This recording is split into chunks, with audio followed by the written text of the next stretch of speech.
My best friend turned on me during a party, called me a coward, and left me out of the group chat named after me. After months of isolation, I discovered them laughing at my awkward photo. Now I'm devastated and my self-esteem's gone. What should I do next? My title is somewhat simplified. However, I want to inform you that this is a lengthy read as it contains a significant amount of detail. For context, I am a senior in high school, and my friends have completely ignored or cut ties with me for the past 6 months or so. I do not particularly care about them as individuals since I have only about 2 months left with them due to graduation, but I want to avoid making the same mistakes in the future. Throughout high school, I have had the same group of friends for nearly the entire time. Unlike most of them, however, I also have many friends outside of this group, which may become relevant later. We also have an adjacent group of girls with whom we hang out on the weekends, but we largely do not interact with them outside of that. I have genuinely been good friends with these guys for about 3 years. I invited a few of them into the group and have taken a couple of them on trips. However, I tend to avoid conflict or arguments by laughing them off, which may not be the best approach. To begin, at the end of last year, my friends and I held a little party or get-together. Toward the end, we went for a walk around the neighborhood. I was not in the right frame of mind, if you know what I mean, and neither were they. One of the guys, with whom I had been friends my entire life and was almost like a best friend, started saying some really messed up things about me and my family. He then called me a coward when I refused to fight him. I explained that I did not want to fight because he was my friend. He pushed me, I pushed him back, he punched me and I punched him back. I immediately called an Uber and left. A few weeks later, I unfortunately lost a game, I will not specify what, as it would make it clear that I am the one involved, and had to face a consequence determined by the winners. They assigned me a punishment that would reflect really poorly on me and could potentially jeopardize my admission to college. I refused and asked for something easier, preferably something that would not affect my future. They told me to stop being a coward and insisted I should accept the punishment. They also declared that I would not be allowed to attend any hangouts or parties until I completed it. I initially thought they were joking. However, I was not invited anywhere for 3 months.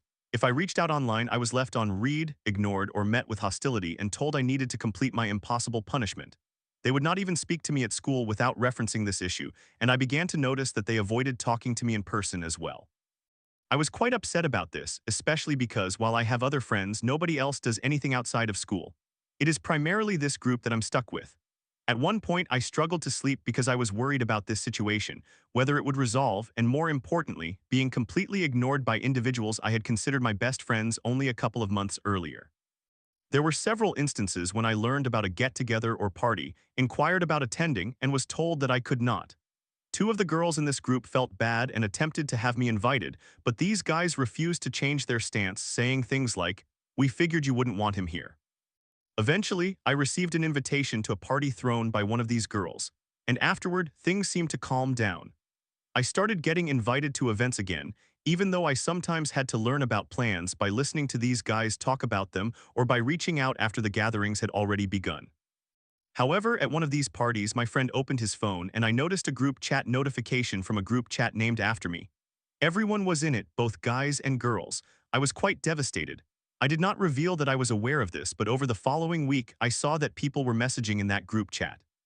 We had previously shared a group chat with the same members, but it had been inactive since I stopped receiving invitations to things. Over the last couple of weeks since I discovered this, I have observed several things. They plan everything within that group chat, which is why I never hear about anything. More frustratingly, the background photo of that group chat features an unflattering picture of me caught blinking and turning my head. Long story short, it is quite embarrassing. Then, yesterday, we all gathered, and I noticed the photo had been changed to one of me passed out on a couch. Returning to the story, things were as manageable as possible until a couple of weeks ago. I went to our usual hangout spot at a good friend's house, which is part of this group and likely the only one who has not treated me poorly. We were just messing around. Around midnight, we were all somewhat intoxicated and seated on the couch when one of these guys stood up in front of us and started yelling at me. The guy who had punched me earlier also joined in. He shouted things like, "Why do you hang out with us? We all hate you. And why do you keep returning when you just get bullied?" He went on to say that I had been excluded, but I do not recall the rest of it. He eventually slapped me and made additional remarks. I called an Uber home, recorded what I remembered from that night so as not to forget, and went to bed, but not before messaging him to ask why he had treated me so poorly. I wanted to give him a chance to apologize, but when I woke up, I had received a message stating, "I don't remember what happened, but what I said was the truth." This guy had been my best friend for around 3 years. We had gotten along well and had hardly ever had issues in the past.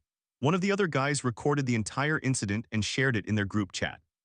One of the girls responded with laughter, asking what I did to anger him, as if I had instigated the whole situation, which had become a regular occurrence.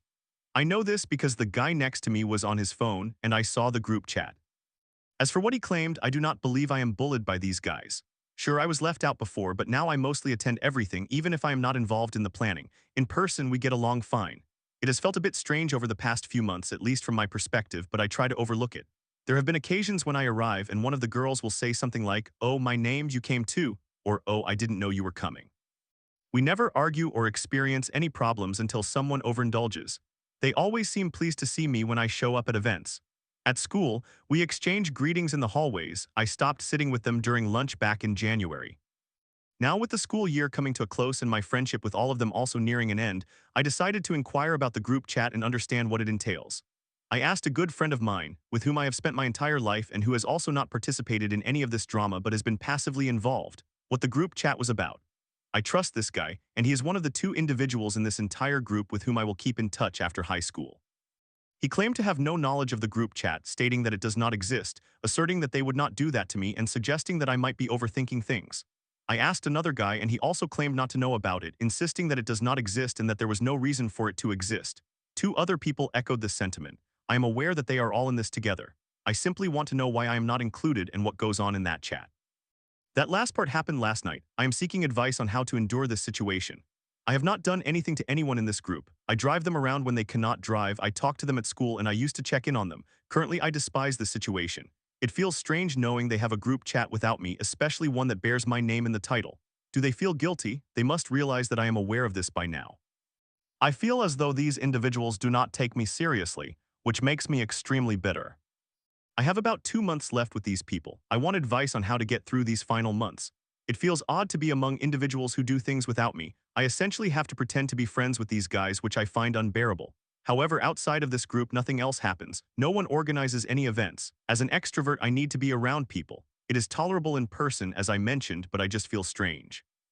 If I attempt to address the issues by individually asking how to resolve my perceived problems with the group or what I did to cause it, they shut down or say they are not certain what the problem is or do not notice any issue. Since someone is likely to suggest that I stop spending time with these individuals, I genuinely cannot do that. Some of my best friends are in this group and I cannot leave. I have also invested 4 years into these guys. Additionally, no one outside of this group does anything, so I would just end up stuck at home. Recently, this situation has significantly impacted my self-esteem. I am starting to doubt myself, overly analyzing everything I do in social settings to see if I am acting strangely and worrying about my future in college, if this situation will happen again. I truly need some advice on how to survive the next few months. How do I get along with this group? How do I ignore their obvious issues with me? I never did anything to these guys, and when I ask what the problem is, they dismiss it as if they are also unaware. I apologize for the lengthy rant. I just genuinely need some help with this. Thank you for taking the time to read all of this. In summary, friends have treated me poorly for the past 5 months, and I am uncertain how to proceed and mend my relationship with them. Story 2. My boyfriend stomped on the designer bag he bought me after I begged him not to go to a wedding. Now I'm dealing with severe depression and 25% of my income gone to make up for his missed raise. This is so petty, I tell myself. Will I ever move past it? Hello, Reddit. First and foremost, I want to emphasize that my boyfriend is the love of my life, and regardless of what happens, I will never leave him. I am simply seeking advice on how to move past an incident from last week in which we had an argument, and he stomped on a beautiful designer bag that he purchased for me a few months ago. I forgave him immediately for this act. I had no choice, and to be honest, I feel I deserve it, but I have been extremely depressed since the incident occurred a few weeks ago. I understand it may seem trivial to feel so down about a material item, especially when things could be much worse, but that bag meant a great deal to me. What can I tell myself to overcome this seemingly silly yet intense depression that I have fallen into? Here is some additional context about our relationship. We have been together for 2 years. My boyfriend mentioned a few months after we started dating that he could only be in a relationship if he was allowed to go on dates with other girls a couple of times a week, which also includes the possibility of sleeping with them if they are interested. My boyfriend is very attractive and successful, and since we live in a major city, he is quite capable of connecting with attractive girls easily through dating applications and going on several dates with them. After a few encounters, he tells them he doesn't feel a strong connection and ceases seeing them. The number of times he sleeps with them varies from 1 to about 5, depending on their fun and attractiveness. If he is not particularly interested in them, he sleeps with them once. But if he finds them appealing, he continues seeing them until they ask him to be exclusive, at which point he declines, leading them to disappear since the only girls he interacts with repeatedly are usually very attractive and unconcerned about finding another exceptional guy. I find it difficult to relate to this mentality because I have severe anxiety attachment, and my life would be entirely disrupted if I were to leave my boyfriend since he is truly my person. I am also permitted to see girls if I choose, but not men. Nevertheless, he has been doing this throughout most of our relationship, and it has taken me a long time to refrain from arguing about it. I must also stress that, aside from him seeing other girls, when we are not fighting, my boyfriend is the most attentive and caring partner I could ever want. While I can't list every single thing he does for me, you could imagine the most compassionate boyfriend who treats me like I am his actual baby and constantly goes out of his way to support me when we are not experiencing conflicts. I have never encountered this level of care from anyone before, including my parents, who were distant and physically abusive. Now, returning to the topic of our arguments. Initially, I fought with him about his lack of exclusivity. Once I accepted that, I argued about him seeing them on weekend days or his occasional failure to use condoms with them, even though he has undergone a vasectomy, so it is not as significant of an issue.